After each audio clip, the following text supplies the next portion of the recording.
साहिब जी सभी पुण्य आत्माओं को रेखा दासी चैनल में सत साहिब आप देख रहे हैं जगत गुरु तत्वदर्शी संत रामपाल जी महाराज का अनमोल प्रवचन।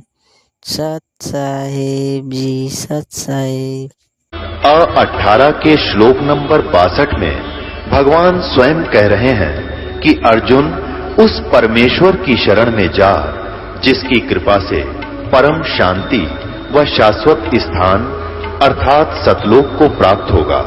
वो परमेश्वर कौन है, कहां है, कैसा है, जानने के लिए कृपया अवश्य सुनिए जगत गुरु तत्वदर्शी संत रामपाल जी महाराज के अमृत वचन।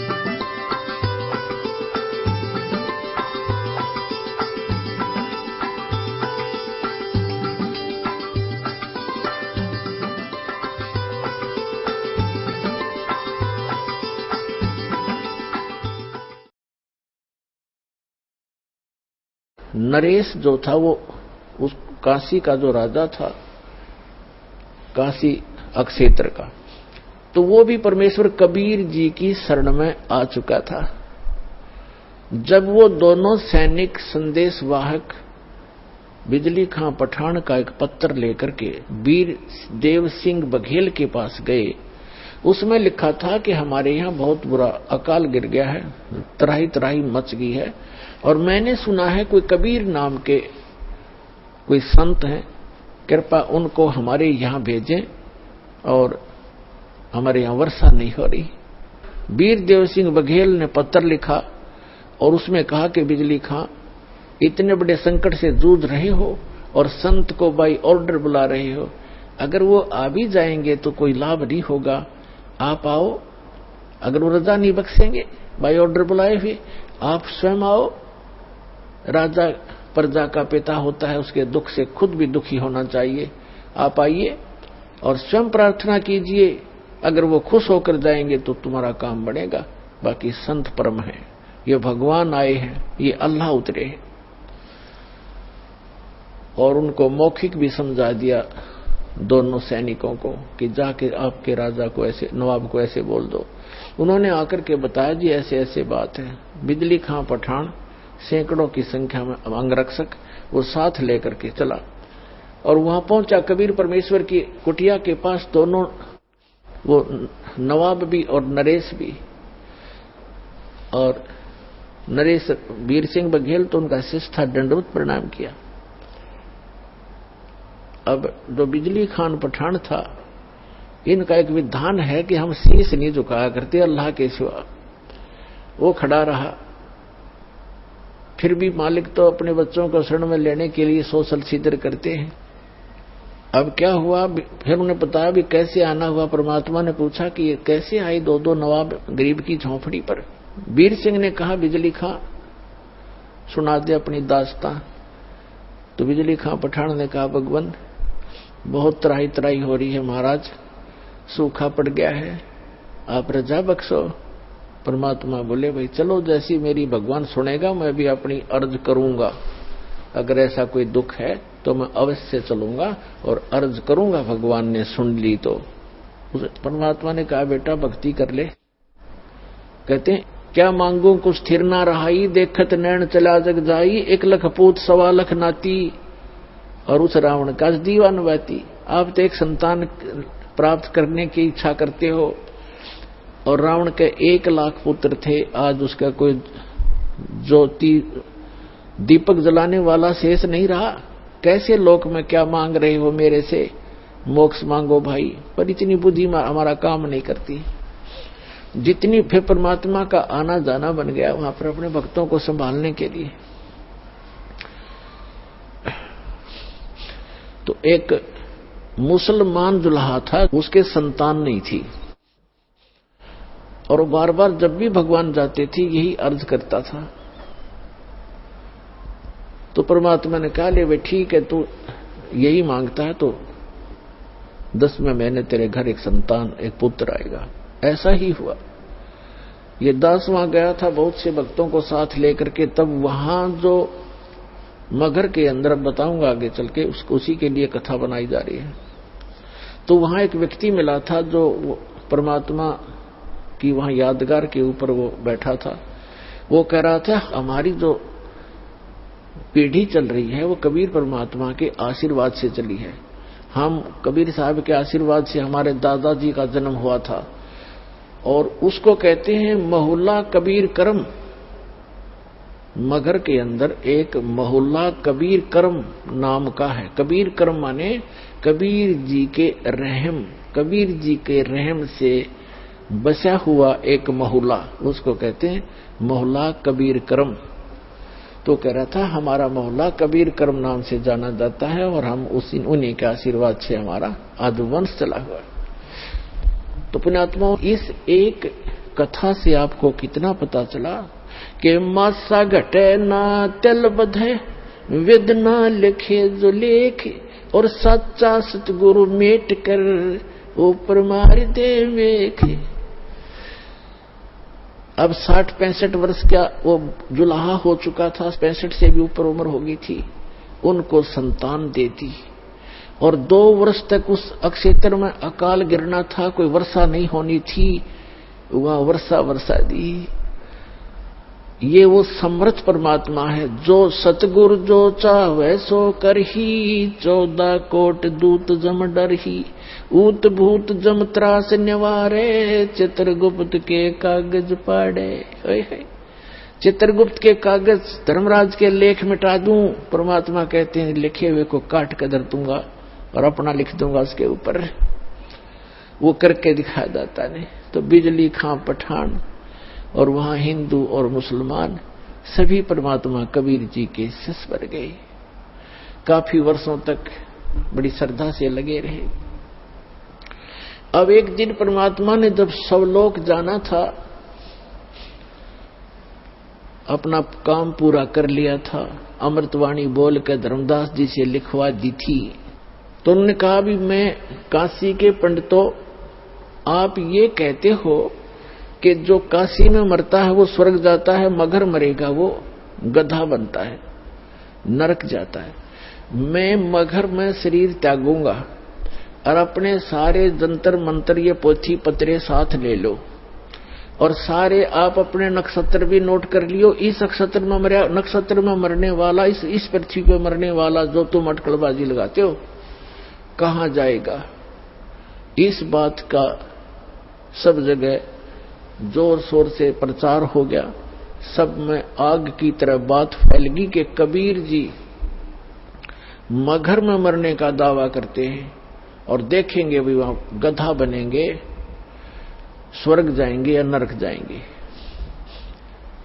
वीरदेव सिंह बघेल कबीर परमात्मा के शिष्य थे, उसने भी अपने सैनिक साथ ले लिए, और साथ में और भी बहुत गुणे, कोई हजारों की संख्या में दर्शक काशी और आसपास के गांवों के और मगर के आसपास के गांवों के इस बात को सुनकर इकट्ठे हो गए। और परमात्मा का 120 वर्ष की आयु, लीला में आयु थी भगवान कबीर साहब की उस समय, 120 वर्ष की आयु में। और बनारस से लेकर मगर लगभग 125 किलोमीटर, 150 किलोमीटर का अंतर है। पैदल गए थे और 3 दिन में पहुंचे। अब वहां जाकर के अब बिजली खां पठान को पता चला कि गुरुजी आ रहे हैं, उनकी खातिरदारी के अंदर खूब तैयारी करवा दी सारी। अब जहां पर परमात्मा की यादगार बनी हुई है, वहां परमात्मा कबीर जी जाकर खड़े हो गए, बैठ के। जिस दिन परमात्मा ने सतलोक जाना था, गमन करना था, सुबह उठकर कहा कि बिजली खां पठान, मैं स्नान करूंगा, बिजली खां पठान ने कहा जी जल बहुत ला रखा है, कुएं से भरकर ला रखा है। तो परमात्मा ने कहा मैं कुएं के जल से स्नान नहीं करूंगा, मैं तो बहती दरिया में स्नान करूंगा, मैंने शरीर छोड़ना आज।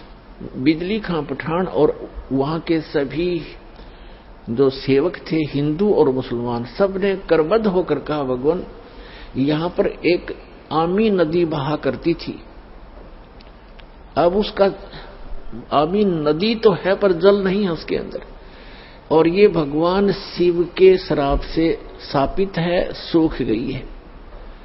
परमात्मा बोले भाई चलो दिखाओ मुझे कहाँ है वो नदी। जहां परमात्मा ने वो लीला की थी, सतलोक गमन की, सतलोक जाने की, उससे 400-500 फुट की दूरी पर वो दरिया थी कि आओ महाराज दिखाते हैं। तो परमात्मा वहां पहुंच गए। उस दरिया के किनारे खड़ा होकर के परमात्मा ने कहा, परमात्मा ने ऐसे इशारा कर दिया जैसे चौराहे पर खड़ा हुआ ट्रैफिक का सिपाही कर देता है और सभी गाड़ियां खकौट से भाग लेती हैं। ऐसे परमात्मा ने जिधर से नदी का अपस्ट्रीम था उधर से ऐसे कर दिया खड़ा होकर। क्या देखा कि बहुत सी दूरी पर ऐसी आवाज आई जैसे बम फटता है, और कम से कम 4-5 किलोमीटर की दूरी पर उस दरिया के अंदर से ऐसा फुहारा उठा और वो दरिया भरकर चल पड़ी, फुल किनारे पर तबर गई। बोलो सतगुरुदेव की जय हो।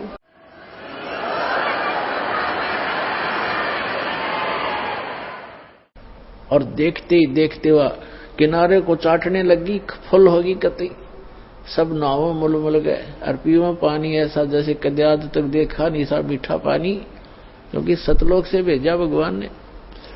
गंगा के पानी को भी माफ कर दे, ऐसा जल उस समय बहने लगा। सबने स्नान किया, क्योंकि वहां तो कई हजारों की संख्या में दर्शक गए हुए थे, सब मलमल करना आए। फिर परमात्मा ने कहा कि भाई मैं एक चादर नीचे बिछाओ, एक चादर ऊपर ओढ़ूंगा, और मैं यहां शरीर छोड़ूंगा। फिर परमात्मा ने देखा एक तरफ हिंदू खड़े हैं, एक तरफ मुसलमान खड़े हैं। एक तरफ वीरदेव सिंह बघेल खड़ा है, काशी का नरेश हिंदू राजा, एक तरफ बिजली खां पठान खड़ा है, मुसलमान नवाब, और उसके सैनिक साथ हैं, उसके भी सैनिक उनकी साइड में खड़े, और अन्य जनता भी बहुत खड़ी है, मुसलमान इधर, हिंदू साइड में। वो तंत्रियामी थे, फिर भी उनसे पूछना चाह रहे थे कि बिजली खां पठान आपने ये शस्त्र किस लिए ले रखे हैं? वीरदेव सिंह बघेल, आपकी सेना और ये तुम दोनों सेनाओं ने शस्त्र किस लिए लेकर आए हुए? मुझे क्या खतरा था? तो वीर सिंह बघेल, बिजली खां पठान वो तो बोल नहीं सके। अन्य जो जनता थी हिंदू और मुसलमानों में से कहने लगे, गुरुदेव, हिंदू वाले कहने लगे आप हमारे गुरु हैं, हम आपका अंतिम संस्कार अपने हिंदू रीति से करेंगे, इन मुसलमानों के हाथ नहीं लगने देंगे। मुसलमान कहने लगे आप हमारे पीर हो और हम आपका अंतिम संस्कार अपने अनुसार से करेंगे, अपनी रीति से करेंगे, इन काफिर हिंदुओं के हाथ नहीं लगने देंगे। परमात्मा बोले, रे भले आदमियों, 50 वर्ष तक मैंने तुम्हें क्या शिक्षा दी? हिंदू और मुसलमान तुम आज भी दो बने बैठे हो, तुम्हारी बुद्धि पर पत्थर गिर गए हैं। और पुण्यात्माओं, दास जो शब्द बतावेगा, जो भी ज्ञान कहेगा, 100% समझ लेना, बिल्कुल 100% सच समझ लेना। उस समय एक विशेष रूमर थी कि एक ऐसा भयंकर समय आने वाला है कि आपस में ग्रह युद्ध होगा, जनता एक दूसरे को काटेगी, कारण का पता नहीं। ऐसा वो भविष्य वक्ता बताया करते थे। ऐसी अनहोनी होगी, ऐसा जुल्म होगा और कत्लेआम होने की ऐसे लक्षण उनके पत्रों में, उनकी जो भविष्य की किताबों में वर्णन था। और काल तो ये चाहता ही है कि ये नाश हो जावे, इनका बुरा हाल हो, और मरते समय ऐसे संत के ऐसे हो जाए तो लोग इन्हों कहेंगे ऐसा कलमुआ था, कोड नाश करा गया, क्या एक संत था वो। तब परमात्मा ने कहा, भाई बात सुन लो बच्चों, तुमने मेरी सीख पर, मेरी शिक्षा पर अमल नहीं करा, अब तो अपने लालच वश मेरे शिष्य बने रहे, पर मेरी बात सुन लो, मेरा काला मुंह मत करो, मेरी एक अंतिम पुकार सुन लो तुम। मेरा शरीर इस, वैसे तो चदरों के बीच में शरीर नहीं मिलेगा, कोई अन्य वस्तु मिलेगी, उसको आधी आधी बांट लेना, एक चद्दर हिंदू ले लेना, एक मुसलमान ले लेना, और शरीर मेरा मिले तो आधा आधा काट लेना, ये मेरा आदेश समझ लेना। पर बेटा तुम लड़ियो मत, कुछ भी कर लेना इस मिट्टी को, चाहे तो हिंदू रीति कर लो और चाहे मुसलमान रीति से कर लो, तो मिट्टी हो चुकी है, जीव जा चुका होता है। तुम कुछ आंखें खोलो तो तब तो वो शांत हो गए, कोई बात ना, एक बार शरीर छोड़ने दो फिर देखेंगे। उनका इरादा वो यही था कि छिन्नम चपटा करेंगे, लट्ठम लट्ठा करेंगे, छीनेंगे, पूरा सब लेंगे, आधा आधा थोड़ा काटा जाता गुरु जी को, वो तो अंतर्यामी थे, जान गए। तो नीचे एक चादर बिछाई, भक्तों ने श्रद्धा से नीचे 2-2 इंच फूल बिछा दिए, सुगंधित फूल 2-2 इंच, गुरु जी लेटेंगे, और ऊपर से दाता ने एक चादर ओढ़ ली। 2 मिनट के बाद परमात्मा ने आकाशवाणी ऊपर से कहा कि ए पंडितों, ए भविष्य वक्ताओं, अब अपना जंतर मंत्र लगाओ, मैं कहां जा रहा हूं। और कहा परमात्मा ने कि उठा दो पर्दा, इसमें नहीं मिलेगा मुर्दा, क्योंकि हम अविनाशी हैं। जब ऊपर उन्होंने देखा कि भगवान तो वो जा रहे हैं, वो जा रहे हैं, और चादर उठाई तो शव के आकार के सुगंधित फूल मिले, परमात्मा का शरीर नहीं मिला, वो तो सह शरीर सतलोक चले। बोलो सतगुरुदेव की जय हो।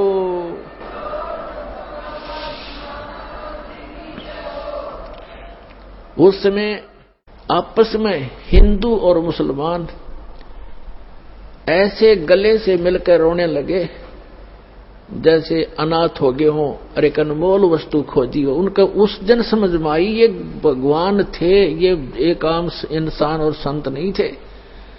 दोनों रो रहे हैं कि हम कितने दुष्ट हैं, एक दूसरे से गले लगकर रो रहे हैं। वीर सिंह बघेल और बिजली खां पठान रो रहे हैं कि हमने अनमोल रतन खो दिया और अंत समय में हमने उनकी आत्मा को दुख दिया, हम कितने नीच हैं।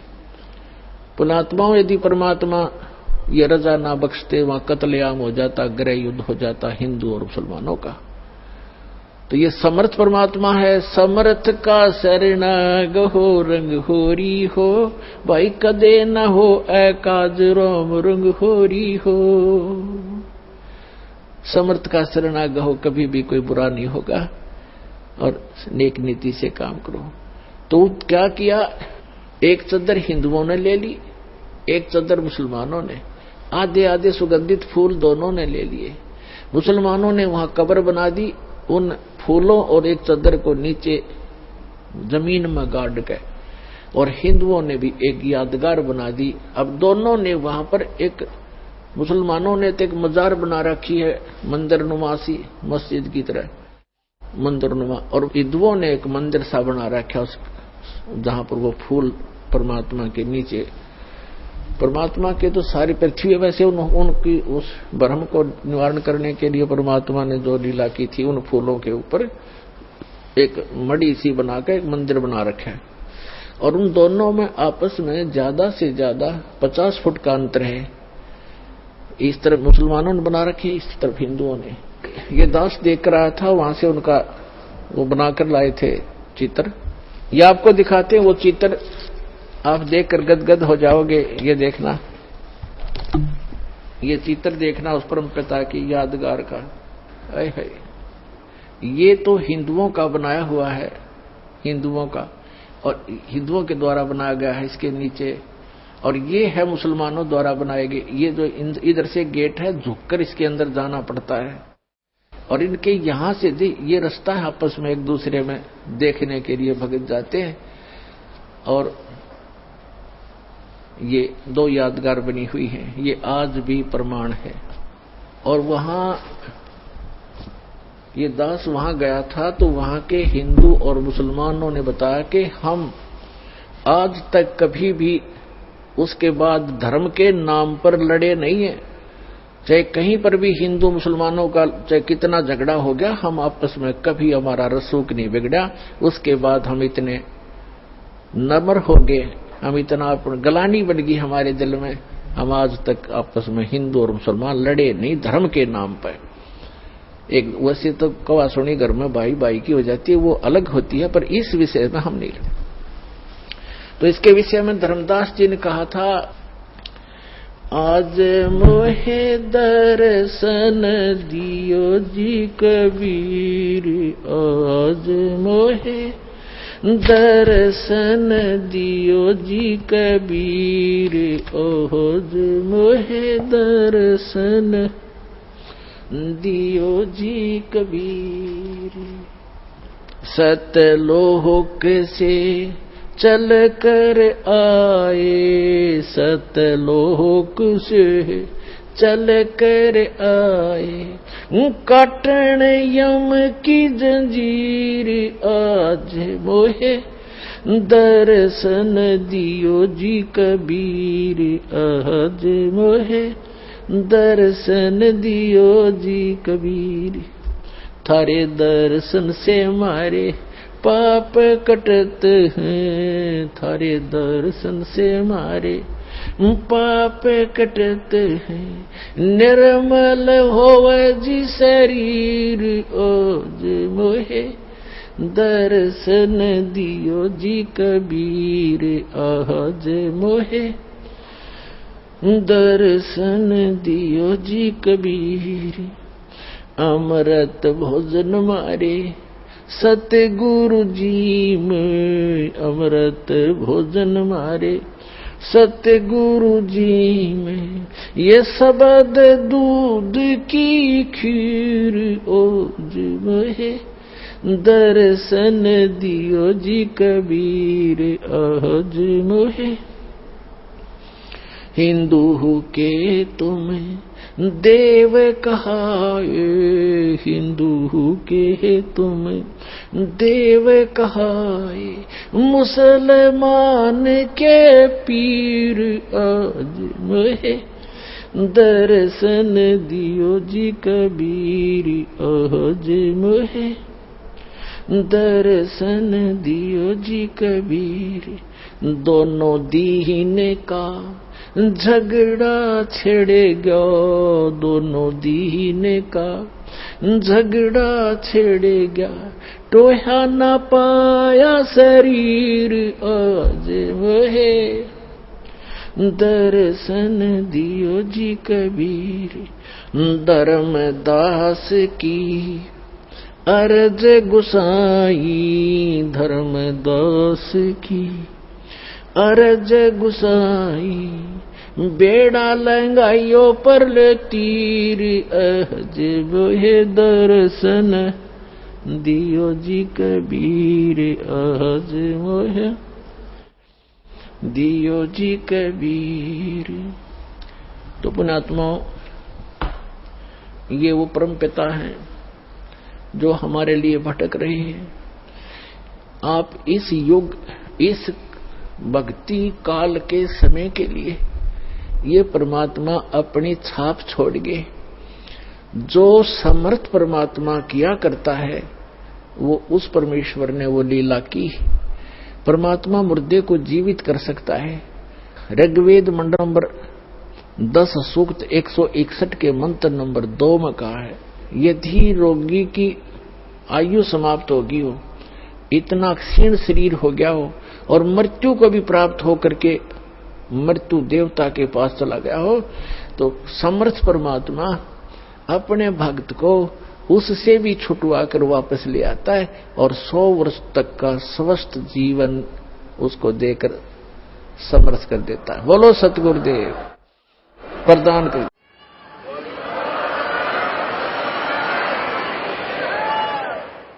100 वर्ष की आयु उसको प्रदान कर देता है और वो पूर्ण परमात्मा है। तो पुण्यात्माओं, ये समर्थ परमात्मा कबीर जी हैं।